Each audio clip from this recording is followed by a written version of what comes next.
రైతులు ధాన్యపు రైతులు డబ్బులు లేక రాక 1000 కోట్లు సుమారుగా రోడ్డు మీద ఎక్కారు. పట్టించుకున్నావా? అది నీకు పట్టదు. నీ స్పెషల్ ఫ్లైట్ దొరికితే చాలు హైదరాబాద్ వెళ్ళిపోతావు, షూటింగ్ చేసుకుంటావు, వచ్చేస్తావు. ఏం జరుగుతుందో రాష్ట్రంలో తెలియదు నీకు. చంద్రబాబు నాయుడు స్క్రిప్ట్ ఇస్తే చదువుతావు, అంతేగా. నేను ఒక మాట చెప్తాను, నేను సీరియస్గా చెప్తున్నా. చంద్రబాబు నాయుడు డబ్బులు పంపిస్తుంటే తీసుకోవట్లా నువ్వు? బ్యాగులు లోకేష్ పంపిస్తుంటే నీ ఫీడింగ్ అంతా ఎక్కడి నుంచి వస్తుంది? ఖచ్చితంగా చెప్తాను, కాదని చెప్పమను.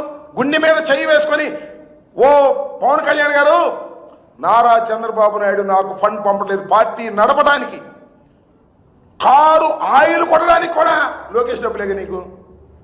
నీ బిల్డింగ్ కడుతుంది ఎవరో అక్కడ నీ బిల్డింగ్ కడుతుంది ఎవరు చెప్పు. గుండె మీద చేసుకుని చెప్పు. ధైర్యంగా చెప్తున్నావు కదా, నీతి నిజాయితీ అని చెప్తున్నావు కదా. అక్కడ నీ బిల్డింగ్ కడుతుంది ఎవరు చెప్పు. నువ్వు కడుతున్నావా? శుభ్రంగా నీకు కావాల్సిన సదుపాయాలన్నీ ఇస్తున్నారు. చక్కగా హాయిగా స్పెషల్ ఫ్లైట్లో వెళ్తున్నావు, డైలాగ్ రాసిస్తే చదువుతున్నావు తప్ప అసలు నీకు స్పృహ ఉందా అని అడుగుతా ఉన్నా నేను. అదేంటది ఈ సినిమా అండి? అది హరిహర వీరమల్లు.